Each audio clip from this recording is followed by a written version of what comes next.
Good morning. Welcome to Plugged In. We're going to be in Exodus chapter 2 right after this.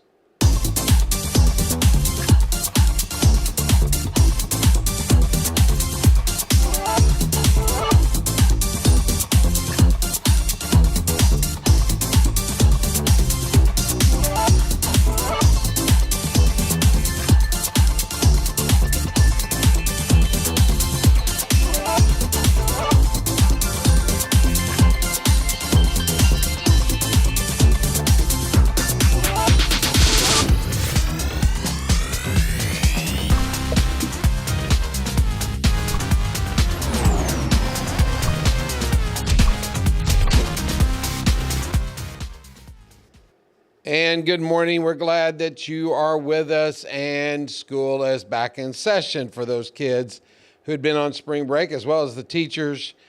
We had some teachers at our church yesterday, and they weren't excited about getting back, but they are also ready for the last few weeks to finish up and have their summers. We're hoping that everything ends well for the school season this year. Hey, just a short story for you to get us introduced to where we're going for today's lesson and the next few weeks. There was a missionary. Her name was Lori Anderson. She was a missionary to the head shrinking Kadosha Chopra Indians in Peru. She was looking for a quiet place to do her daily Bible reading and some prayer, so she went down to the edge of a river. After reading the Bible, she took up her prayer list and she closed her eyes, but in the process, she didn't see the deadly anaconda weaving through the water until it struck, burying its fangs into her flesh. It withdrew to strike, hitting her arm again and again as it held her, screaming in its coils.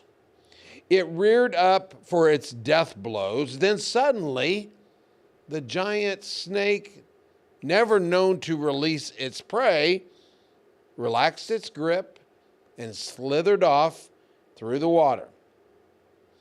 While Lori was being treated, a witch doctor from a nearby village burst into the hut and just stared at her. She couldn't believe that Lori had survived. She said that her son-in-law, who was also a witch doctor, had chanted to the spirit of the anaconda that morning and sent it to kill the young missionary. Lori replied, "I'm certain that except for the protection of God, it would have worked."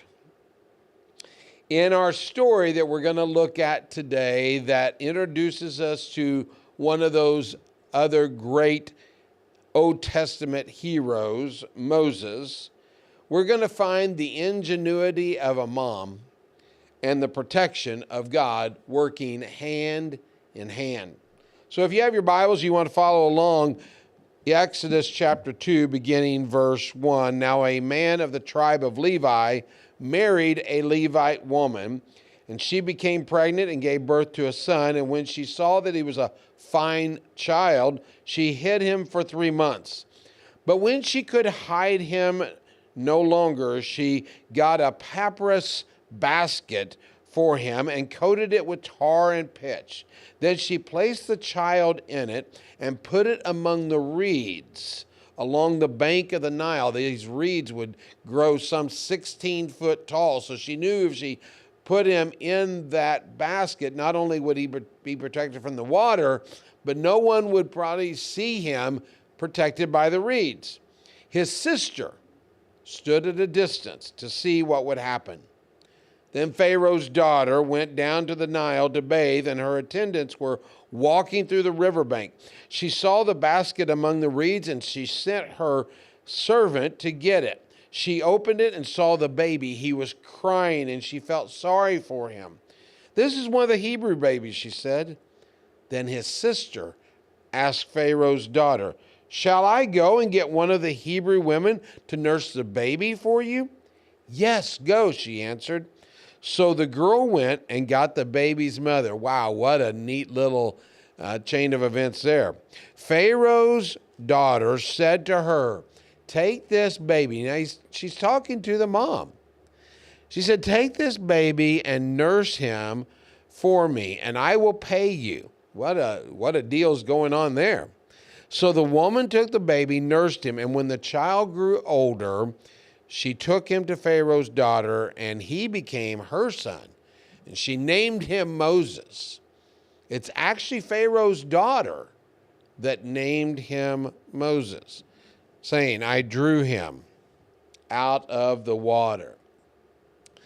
Pharaoh had made a decree that all the boys of the Israelites were to be killed at birth. This was Pharaoh's way of controlling the Israelite population. Fortunately, there were some midwives who feared God more than they feared Pharaoh, and so they would just happen to miss some of the births of the boys, allowing for them to live.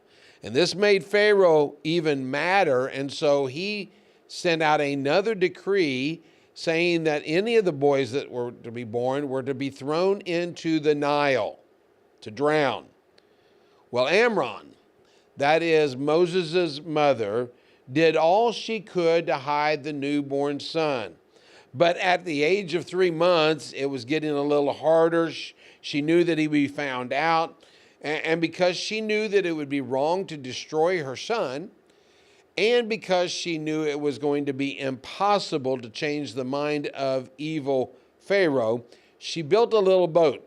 She placed Moses in it, and Moses' sister stood at a distance to see what would happen.